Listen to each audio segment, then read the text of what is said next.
Well, hi, everybody. Welcome to the KaiNexus Continuous Improvement Podcast. I'm Mark Graban, the Senior Advisor with KaiNexus, and today we are doing a quick preview of our next webinar.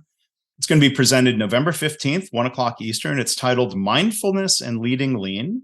It's going to be presented by Dave Kippen. We're joined today by Dave for this preview, but before we learn a little bit more about him and the topic, I'll encourage you, if you want to go register for this, you can go to kainexus.com/webinars. If you are listening to this after November 15th, the recording will be available and you'll be able to find and access the webinar the same way, same place, or you can look for a link in the show notes. So again, we're joined by Dave Kippen. Dave, how are you? I'm good, Mark. How are you? I'm great. We crossed paths at the Michigan Lean Consortium event in August, and you did a workshop on this topic. Before we talk, briefly about the topic, let's learn a little bit more about you. In your own words, Dave, tell us about you and your background. Yeah, happy to. I should start out by saying thank you. What a great opportunity to join your podcast. Long-time fan, first-time caller. How about that? I've been in the continuous improvement space, Mark, I'm getting tired of counting the years, 15 to 18 or 20 years, I guess, depending when. Started in manufacturing that many years ago when our company brought in a corporate lean program. So I was in operations leadership at the time, doing some continuous improvement work, and they tapped me to move over to CI full time, which really changed the trajectory of my entire career. So it was great. Various roles in CI and ops management since then, and I've enjoyed all of them. So then, how did you discover mindfulness? Or maybe, maybe in answering that, can you define for us? I mean, it's a term, myself included. Like, I've heard the term, but I don't know if I really know what it's meant to mean, or what's your definition of mindfulness, and how did you start thinking about this? Yeah, you bet. And so I may or may not answer your question today. We'll see. As a continuous improvement practitioner, as a leader, or at least as a good leader, you've got to have a fair ability at the soft skills, right? Being able to engage with people respectfully. You've got to have a want for other people to succeed. All the good things we talk about with continuous improvement and leadership. And I felt like I did a fairly good job with that. It's hard to self-reflect, but on the job, that was Dave, a good coach, a good mentor. Maybe 5 years ago or so, I started to realize that same Dave isn't always there outside of work. So oftentimes mindfulness is a personal journey. And that's when it started. You realize that somebody pulls out in front of you in traffic and a different version of yourself comes out, mm-hmm. Right?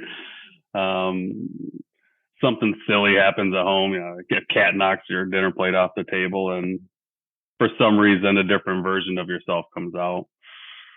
And I don't know why I started to see that difference. And honestly, at this point, I don't care, because it set me on another good trajectory. I just realized I wanted to do something different. I wanted to start living above the line, or maybe to the same line I was living at the office. Well, when you say above the line, do you mean sort of like above the standard you set for yourself? It sounds like what you're saying, maybe. Yeah. Above a line of judgment and silly reaction, overreaction, anger when I could clearly see there's no reason to be angry.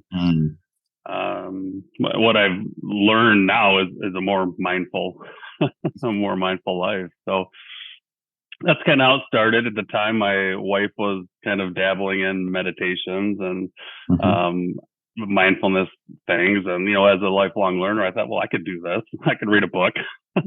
Yeah. And so I did. I started with a couple of the popular books.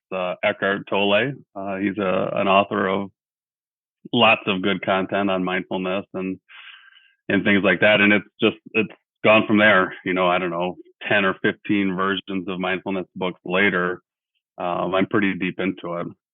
Maybe halfway along the way, I really started to see crossovers with some of the principles, some of the tenets in mindfulness, in what we teach and preach as good CI stewards and as good leaders. And so I started to think, holy cow, could this add horsepower to folks, in the workplace? And so that was the genesis of the class. I've taught it several times now, in person, a couple of virtually, and it's been great. Really good feedback.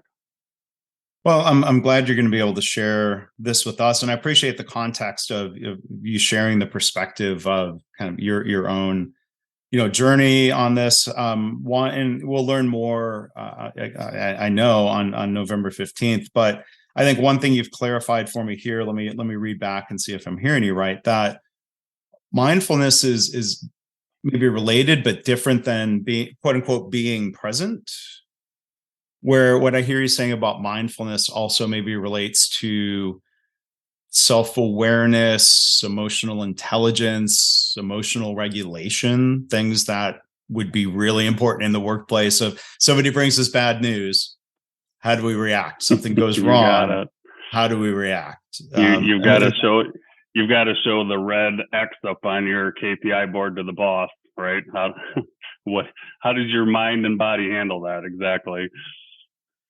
And when you say, maybe a final question there, when you say mind and body, I know you'll explore this more in the workshop. But what's your quick summary of those connections, mind and body?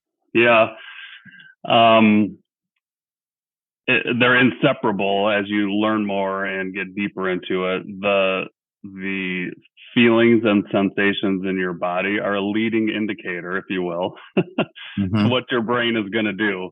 That's another one of those connections. We love talking about leading and lagging indicators in our CI space. And if you can tune into your body, you're a step ahead of your reaction. And so that's a big piece of it.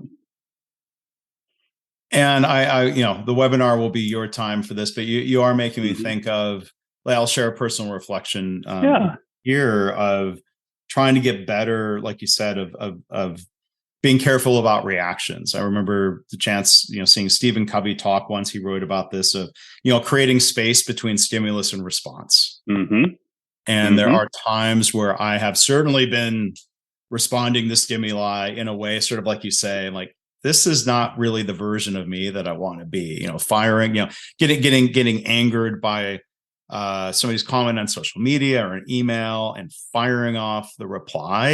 And I've almost started to learn of, like, I'm kind of feeling a little tingly here. That's not the time to either write it, or it's not the time to click send. You got that right. A lot of the things I'll cover may not shock anybody. It's a lot of anecdotes, things we've heard over the years, little quips that we all know make sense, but I can add a little context to it coming from the mindfulness bit. Well, I think this will either be, let's say, great education or great reminders, depending on the starting point of different attendees. But I imagine coming into this, if we don't know anything about mindfulness, you're going to give people an on ramp to start learning. Yeah, you bet. In 60 minutes, maybe a little less with some deep Q&A. I'm hoping to give the audience just enough to maybe go buy the first book, and I'll give some recommendations on how I started. Which books I would recommend to start with, and if I could set one person off on their own mindfulness journey, it's a win. I think it will be. So thank you for that, Dave. So again, we're joined here by Dave Kippen. We'll be joined by him again November 15th, 1:00 Eastern.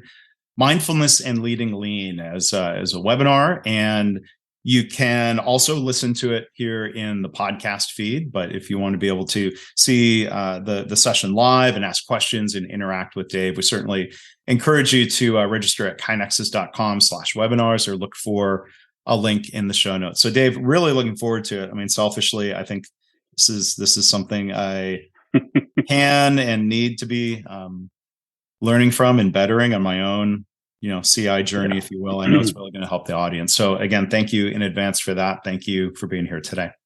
I appreciate the opportunity.